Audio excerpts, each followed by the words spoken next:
Well, Andy, thanks very much for taking the time to speak to us. You've come down here to the Cazoo British Open to watch Mark Allen this afternoon. How much are you looking forward to seeing him out and doing his stuff in the arena out there? Like you said, it's always a pleasure to come down and see the guys performing at the highest level. I've literally just picked the balls out for him practicing then, and it's just a different league how good they are and stuff. So hopefully Mark gets the job done, and it'll be a good day.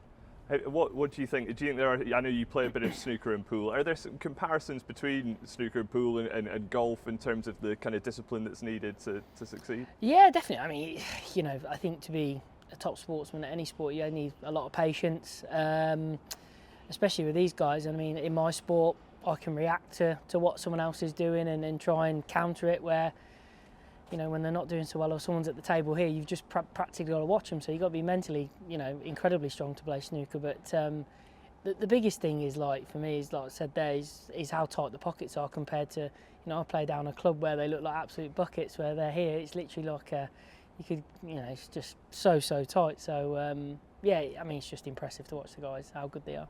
And how much do you enjoy playing yourself?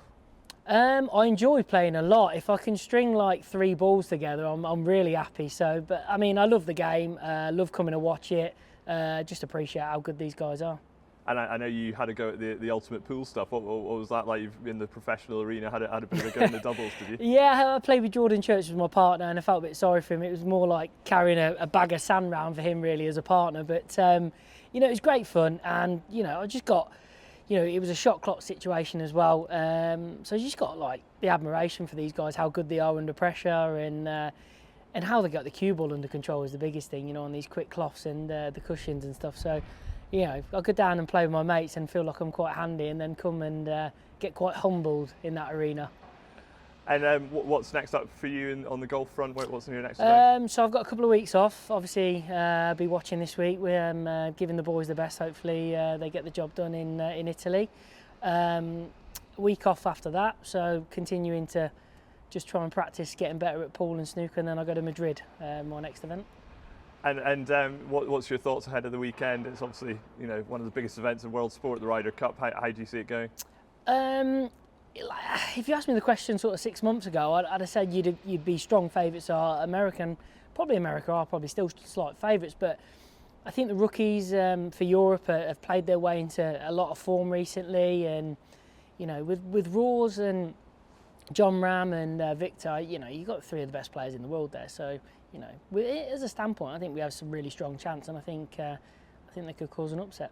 And you've obviously had experience of the Ryder Cup yourself back in 2016. What's it like competing on that stage? It must have been amazing.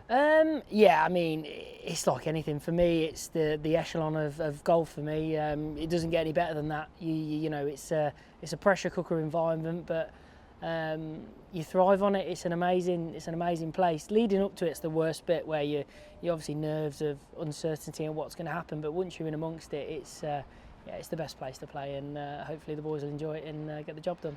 I will enjoy the snooker this afternoon, and thanks very much for speaking to us. Nice one, mate.